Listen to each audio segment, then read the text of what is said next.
They said the Varek didn't feel, that their silver-plated skin and four-chambered minds processed the universe as pure data, cold, clean, without the messy interference of emotion. Every xenobiologist in New Haven had signed their name to that conclusion. Every diplomat in Washington had built their policy around it. And Lieutenant Marcus Hale had believed every word of it, right up until the moment Ambassador Zelara looked at him like he was the most confusing thing in the galaxy, and something in his chest quietly rearranged itself. Before we follow Marcus into the most dangerous decision a human being has ever made, hit that subscribe button, because what happens next will change everything you think you know about love, loyalty, and war. The Varek Dominion had arrived above Earth's thermosphere 14 months ago, not with weapons hot, but with silence. 112 warships hanging in perfect geometric formation, casting shadows across the California coastline that local news anchors described as ominous and military satellites confirmed as extinction-level capable. They hadn't fired a single shot. They hadn't needed to.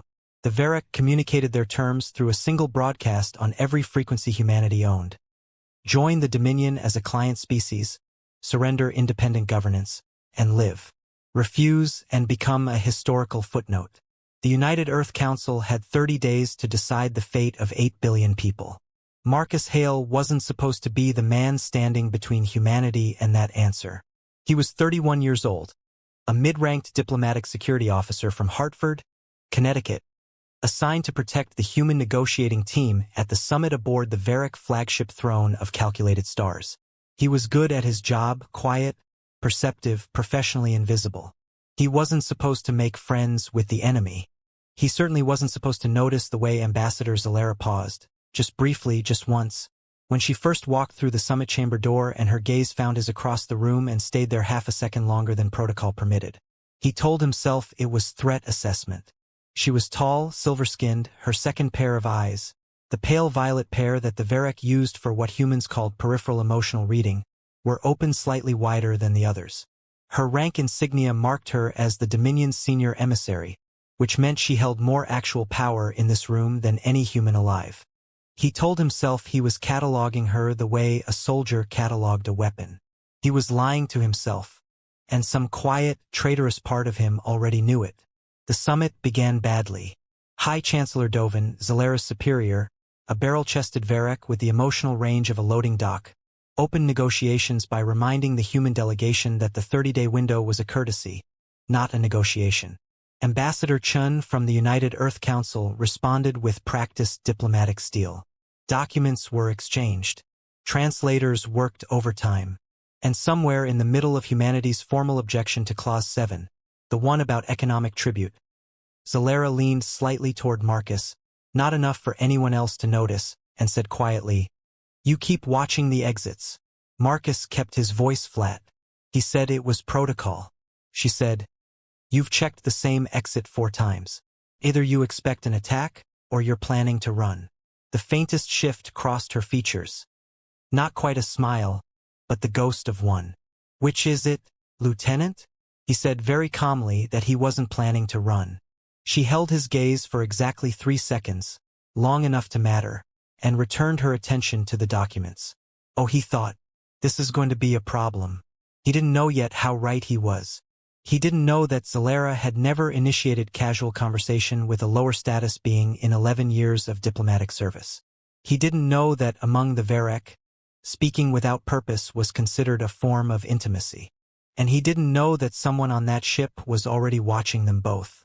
The summit had recessed for the night cycle. Marcus was supposed to be running a security sweep of the human delegation's quarters on Deck 7. He was not on Deck 7. He was standing in the throne of calculated stars observation corridor, a long, curved passage of transparent hull material that looked out over the full sweep of Earth below, and he was not alone. Zelara stood 6 feet to his left, hands clasped behind her back, all 4 eyes open and fixed on the blue-white arc of the planet beneath them. She hadn't announced herself. She had simply arrived, the way she seemed to arrive at everything, with absolute precision and no wasted movement. For a long moment, neither of them spoke. Earth turned slowly in the dark. It was Marcus who broke first. He asked, without looking at her, if she'd followed him. She said, without looking at him, that she'd been using this corridor for 3 months, and perhaps he had followed her. He almost smiled. He didn't let himself. He asked instead why a senior emissary was spending her off-cycle staring at a planet she was in the process of annexing. Came out sharper than he intended. He watched her absorb it, watched the secondary violet eyes shift slightly, the Varek equivalent of a slow blink, processing not data but something softer. She said, "I find it difficult to look away from it." Something in his chest went very still. He asked what she meant. She was quiet for a moment, genuinely quiet, the kind of silence that meant a being was searching for honest words in a language built for formal ones. Then she said that every planet the Dominion had catalogued was geometrically predictable. Axial tilt, atmospheric layering, mineral signatures, all within expected parameters. Earth was statistically unremarkable. And yet, she paused. And yet it looked like something that had been loved into existence. Marcus didn't have an answer for that. He wasn't sure he was supposed to. What he did, instead, was the thing that would later seem either very brave or very stupid depending on who told the story. He took 2 steps forward and stood beside her, close enough that their reflections overlapped in the transparent hull. He said, "Then maybe you're already looking at it wrong. Not as something to acquire, as something to understand." Her secondary eyes turned toward him fully. Among the Varek, he would later learn this was not casual. The secondary eyes were reserved for situations requiring complete attention, situations that mattered. She used them for threat assessment, for complex strategic calculation. She was using them on him now. She said very quietly, "That is a dangerous thing to suggest to a Dominion emissary." He said he'd noticed she wasn't moving away. She didn't answer that, but she didn't move either. And when the ship's bell signaled the end of first night cycle and she finally turned to leave, she paused at the corridor entrance and said, without looking back, that in Varek culture, sharing an observation without a formal purpose was called varith. It had no direct translation. The closest human approximation, she said, was unnecessary honesty. Then she was gone. Marcus stood alone above a turning earth, replaying those 2 words, trying to determine why they felt less like vocabulary and more like a confession. He was so occupied with this problem that he almost missed the small detail that changed everything.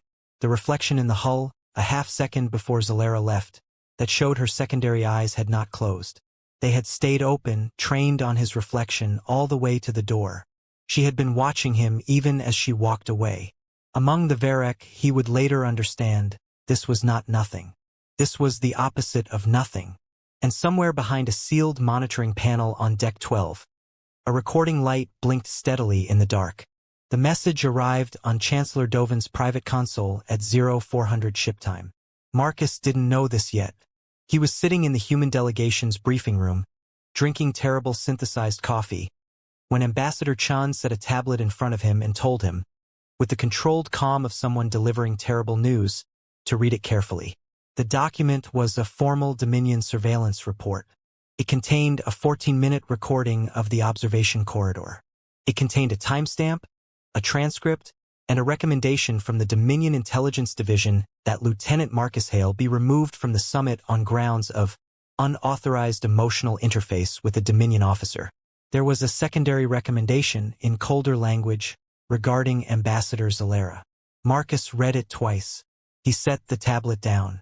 Ambassador Chun said the council wanted him on the next transport back to New York within the hour. She said it with regret she didn't bother to hide. She also said quietly, off the record, that the Dominion's definition of unauthorized emotional interface covered sharing observations of a non-strategic nature, expressing opinions not sanctioned by rank, and standing within proximity without declared purpose. Marcus asked what happened to Varek officers cited under that clause. Chun was quiet for a moment. She said reassignment, typically, to postings with no diplomatic contact. No windows. For a minimum of 3 standard years. He thought of Zelara, of 4 eyes open above a planet she called loved into existence. Of the word varith and the reflection she thought he couldn't see.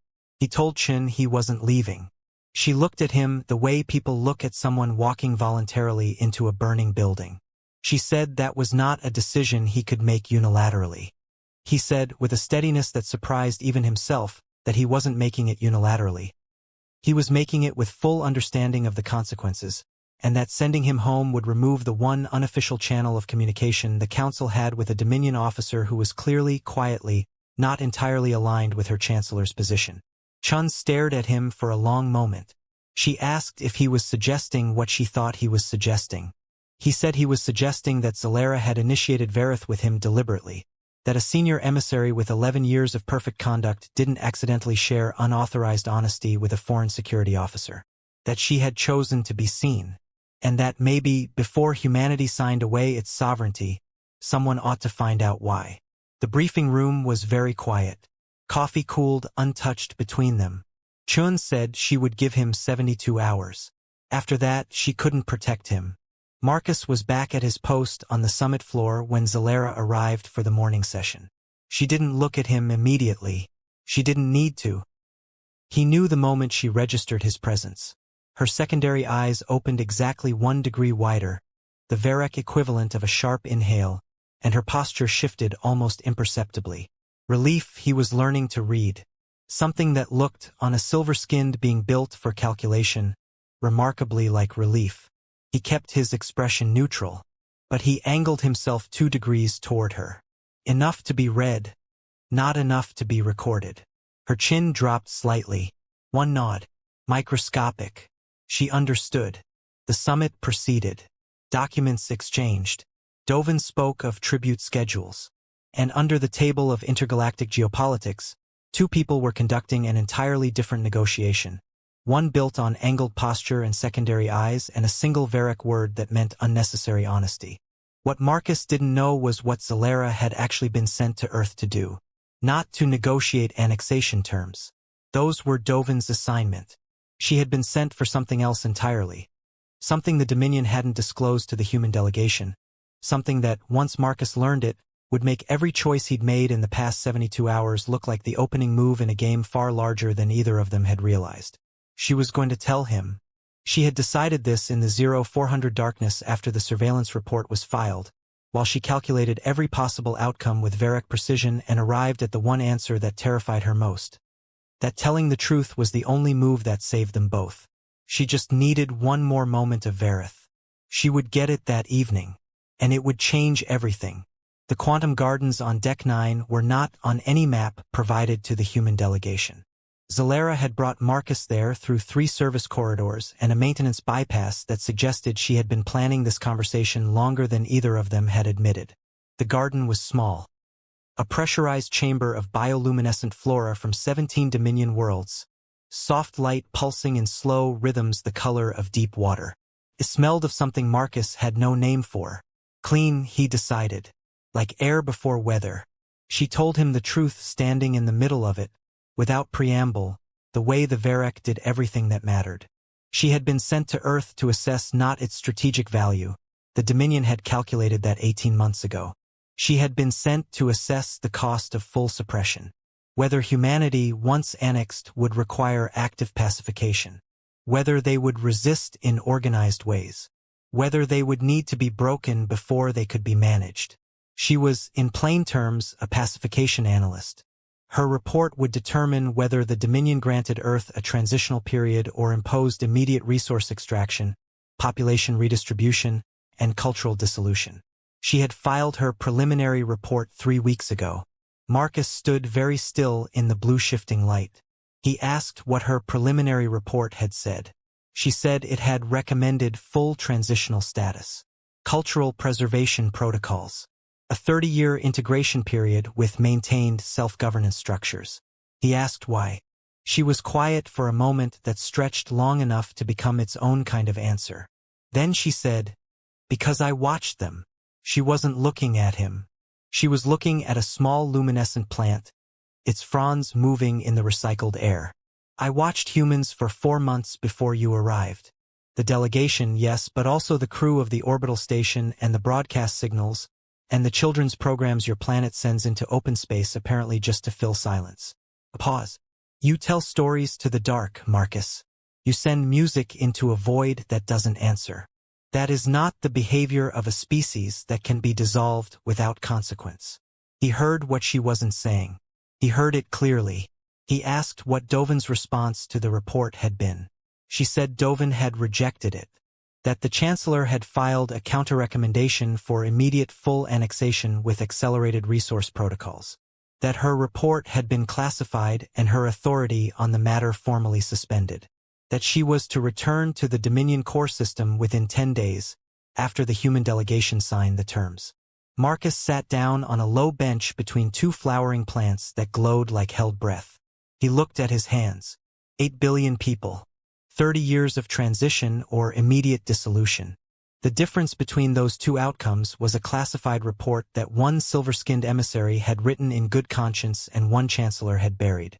He said, "You're telling me this because you want me to do something with it." She sat across from him. The first time they'd sat at the same level. Her primary eyes met his. All four eyes open. "I'm telling you because I found that I could not tell you. Which is, I believe, your word for the same problem." She knew. She knew what was happening between them, and she was naming it with the precision of someone who had tried very hard to calculate her way out of it and failed. Something cracked open in his chest. Not painfully. The other kind. He asked if she was willing to have that report reach the human delegation through unofficial channels. She said that doing so would constitute treason against the Dominion. Reassignment would become something far worse. She said this with the calm of someone who had already done the mathematics. He said he knew. He said he was asking anyway. She looked at him in the pulsing blue light for a long moment. Then she reached into her formal uniform and withdrew a data chip, small, silver, already prepared. She held it out. He took it. Their fingers didn't quite touch. She said very quietly that there was a Varek concept called Sorith, that it had no translation, that the closest approximation in human language was choosing the wrong orbit on purpose because the right orbit led somewhere empty. He closed his hand around the chip. He understood. He was back on Deck 7 when the ship's alarm system ignited. All corridors, all decks, emergency white light flooding every surface. The announcement came in both Varek and translated English. A data breach had been detected on Deck 9. All non-Dominion personnel were to be confined to quarters immediately. A Dominion officer was to report to command at once. The name they broadcast was Zelara's. Marcus stood in the white light with a data chip in his closed fist and the knowledge that she had known.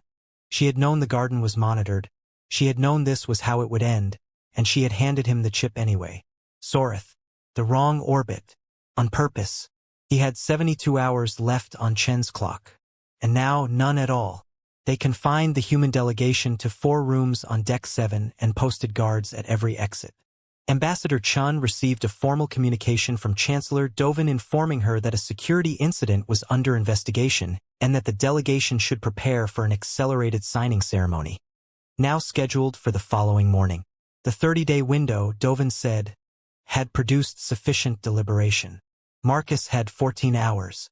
He sat on the floor of his quarters with the data chip in his palm, running through every option with the cold clarity of someone who'd moved past fear into something more useful. He had one path. It was narrow, it was dangerous, and it required help he had no right to ask for. He asked for it anyway. The Varek officer who arrived at his door 3 hours later was not who he expected. Junior Emissary Telos, 26 years old by Varek reckoning, assigned to administrative support for Zelara's division, looked at Marcus with all 4 eyes wide open and said, without greeting, "She told me if she was detained, I should find you. She said you would have something that needs to reach your delegation's quantum transmitter." Marcus stared at him. He asked why Telos would help. The young officer was quiet for a moment. Then he said that Zelara had trained him for 4 years, that she had filed accurate reports when every superior expected convenient ones, that she had argued for transitional status for 6 client species before Earth and had been overruled every time, and had filed her reports accurately anyway because, and here he paused, choosing his words with visible care, because she believes that what the Dominion does should reflect what the Dominion claims to be. And what we are claiming to be, and what we are doing, have not matched for a long time. Marcus thought. She built a rebellion without knowing it. Just by telling the truth. He thought of her in the quantum garden. The data chip extended in the blue light already prepared. She had not been impulsive. She had been exact. He said they had 14 hours. What followed was the most methodical act of institutional sabotage in human-alien diplomatic history, executed by one human security officer, one junior Varek emissary, and a growing constellation of Varek crew members who had apparently been waiting for exactly this opening. Telos was not the only one. There were 7 others, communications officers, a navigation specialist, 2 members of Zelara's research division, all of whom arrived in ones and twos with the particular expression of people who had been holding a breath for a very long time. They moved through service corridors.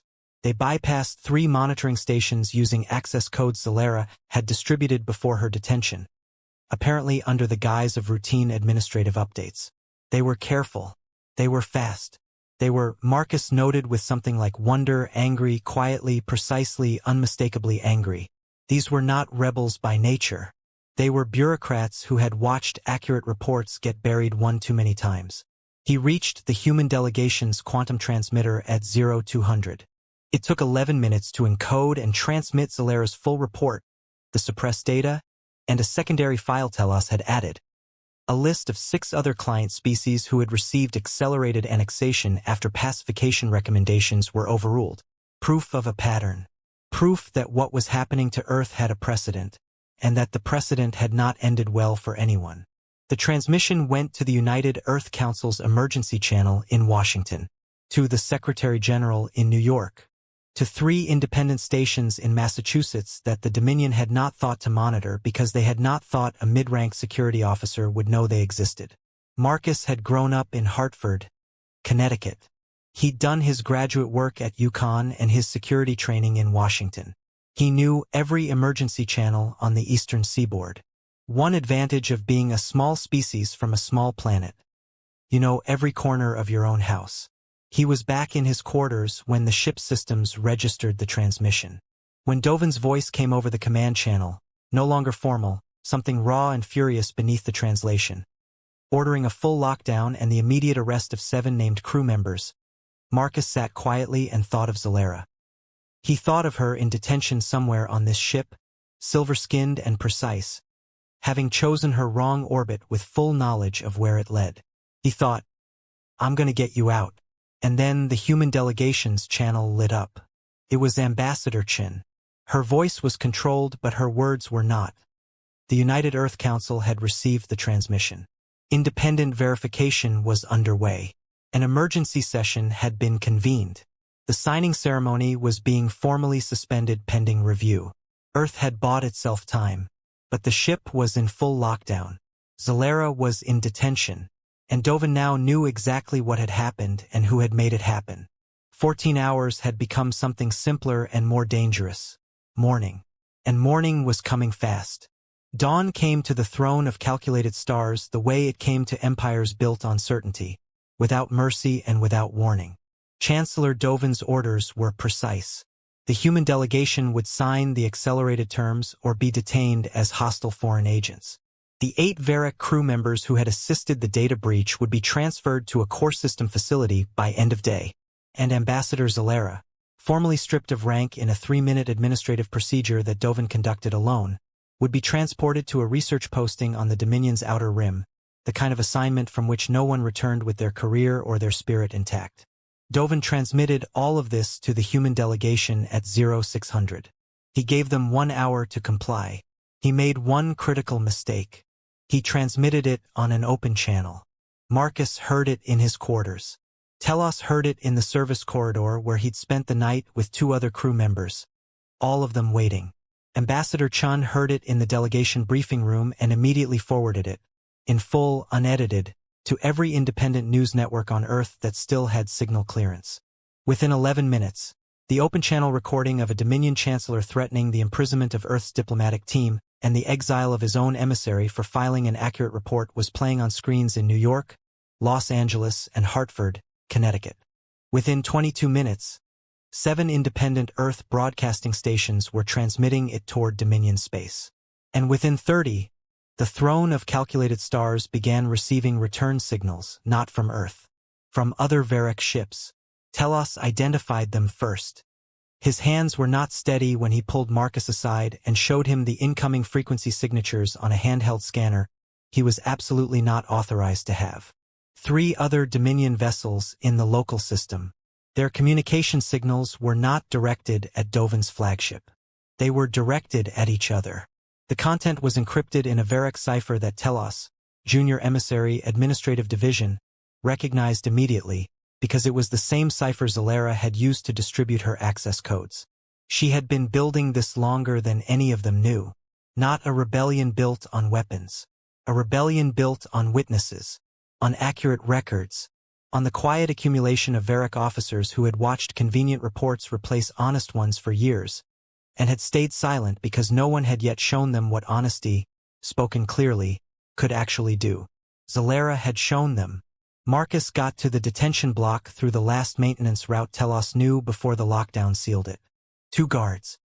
He talked his way past the first one with the particular combination of calm authority and absolute conviction that he had been practicing, in various forms, since Hartford. The second one stepped aside on her own, a communications officer, one of the 7, who had been waiting for exactly this moment. Zelara was standing in the detention cell center when the door opened. She had not been sitting. She was not the kind of person who sat while waiting for uncertain outcomes. She looked at him with all 4 eyes open, primary and secondary both, no distance in them at all, and for one long moment neither of them moved. He said, "The transmission went through." She said, "I know. I felt the ship change." He said, "Dovin made an open-channel broadcast." Something shifted in her expression. The ghost of a smile, more real this time, and warmer than he had expected from silver-plated precision. "Of course he did," she said. "He has never considered that being overheard could be consequential. He has spent 30 years surrounded by people who were afraid to listen." Marcus stepped into the cell. He said, "Because the time for being careful with words had ended about 14 hours ago. I'm not afraid to listen." She held his gaze, her eyes open, choosing her orbit. "I know," she said quietly. "That was always the problem." And then, because the ship was in controlled chaos and 3 Allied vessels were broadcasting Varek solidarity signals and Earth's Council was in emergency session, and because some things do not wait for a better moment, she reached out and took his hand. Not a Varek gesture. A human one. She had learned it from watching 4 months of transmissions, from children's programs sent into the dark, from stories told to a void that turned out, after all, to be listening. His hand closed around hers. Soreth. The wrong orbit, and neither of them would have traded it for anything in the galaxy. The next 6 hours were diplomatic history moving at the speed of consequence. Dovin, facing open-channel exposure, 3 dissenting vessel commanders, a human council that had suspended all signing ceremonies, and a formal Dominion inquiry triggered by the independent broadcasts reaching the core system, was removed from command authority by a vote of the ship's senior officers. A procedure that existed in Varek law precisely because the Dominion had been built by beings who understood, at their founding, that power required accountability. Zelara, her rank formally restored by the same vote, stood before the new acting command council and presented her original report in full. Transitional status. Cultural preservation. 30 years. The terms, she said, were not generous, they were accurate. And accuracy, she reminded them, was what the Dominion had always claimed to stand for. The acting council accepted the report. 3 weeks later, in a conference room in Washington, D.C., the United Earth Council signed a transitional agreement with the Varek Dominion. Not the terms Dovin had written. The terms Zelara had filed. Governance maintained. Culture preserved. 30 years to find a shape for coexistence that neither species had imagined yet. It wasn't perfect. No honest agreement ever was. But Marcus was there when Zelara signed it. Standing at her right shoulder, security officer turned unofficial liaison, the role they'd invented for him because no existing title covered what he actually was. She signed in Varek script and then, below it, wrote something in the phonetic approximation of English that she'd been quietly teaching herself for months. He leaned in to read it. It said, "Vareth.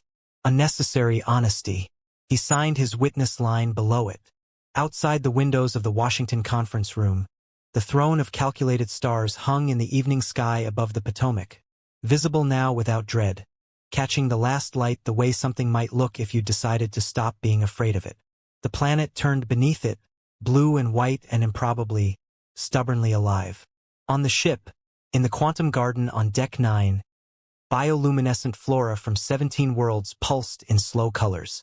The garden had been unlocked to the human delegation that morning, per Zelara's first official act as restored emissary. A small gesture, an accurate one. Some orbits look wrong from the outside. Some look like mistakes, like miscalculations, like the kind of error that gets filed and buried and corrected before anyone notices. But sometimes the wrong orbit is the one that holds. The one that, against every calculation, refuses to decay. The one that turns out to be exactly where you were always supposed to be. That's where we leave Marcus and Zelara, and the 8 billion people who never knew how close they came to losing everything. The story of Earth's first rebellion wasn't fought with warships. It was won with an accurate report, an open channel, and 2 people brave enough to choose the wrong orbit together. If this story moved you, if it made you feel something, drop a comment below telling me which moment hit hardest. Subscribe so you don't miss what humanity faces next. We're just getting started.